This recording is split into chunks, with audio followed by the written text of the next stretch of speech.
Hello friends, welcome back to Meetu's Technical Study. Azir video tour prothom to question hall. Name the places where Buddhists believe Gautam Buddha attained Parinirvan after his death. Gautam Buddha mৃত্যুৰ পিছত পৰিনিৰ্বাণ লাভ কৰা বুলি বৌদ্ধসকলে বিশ্বাস কৰা ঠাইখনৰ নাম কি? ইয়াৰ সঠিক এনসাৰটো হ'ব অপচন বি কুশিনগৰ। আমি দেখা পাইছো যে যিকোনো এক্সামত গৌতম বুদ্ধৰ পৰা এটা না এটা কোৱেশ্চন আহিয়ে থাকে। সো গৌতম বুদ্ধৰ লগত ৰিলেট কৰি যিমানবোৰ ইম্পৰ্টেন্ট কথা আছে সকলোখিনি আমি চাই লওঁ। আহিব পাৰে যে গৌতম বুদ্ধৰ ক'ত জন্ম হৈছিল? লুম্বিনীৰ জন্ম হৈছিল। লুম্বিনী বৰ্তমান ক'ত আছে?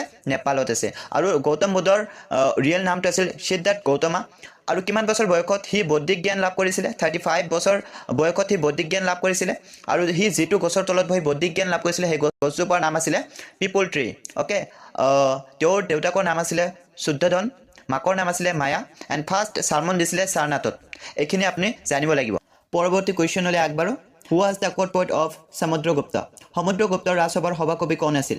ইয়াৰ সঠিক এনসাৰটো হ'ব অপচন বি হাৰি সেন। ইয়াৰ লগতে আমি জানিব লাগিব সমুদ্ৰগুপ্তৰ সময় পিৰিয়ডখিনিক আমি গোল্ডেন এজ বুলি জানো। ইয়াৰ বিষয়ে এলাহাবাদ পিলাৰ ইনস্ক্ৰিপশ্যনত মেনশ্যন কৰা আছে। ইয়াৰ আন এটা নাম আছে প্ৰাগ প্ৰকস্তি।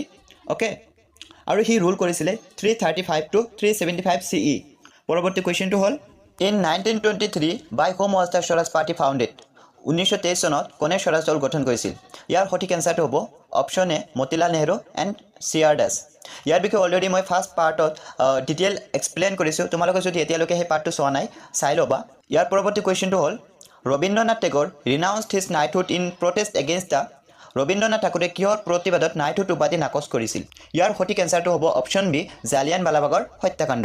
ইয়াৰ লগতে আমি জানিলোঁ জালিয়ানৱালাবাগৰ হত্যাকাণ্ডটো কেতিয়া সংঘটিত হৈছিল? 1919 চনৰ 13 এপ্ৰিলত জালিয়ানৱালাবাগৰ মেছেক্ৰি সংঘটিত হৈছিল।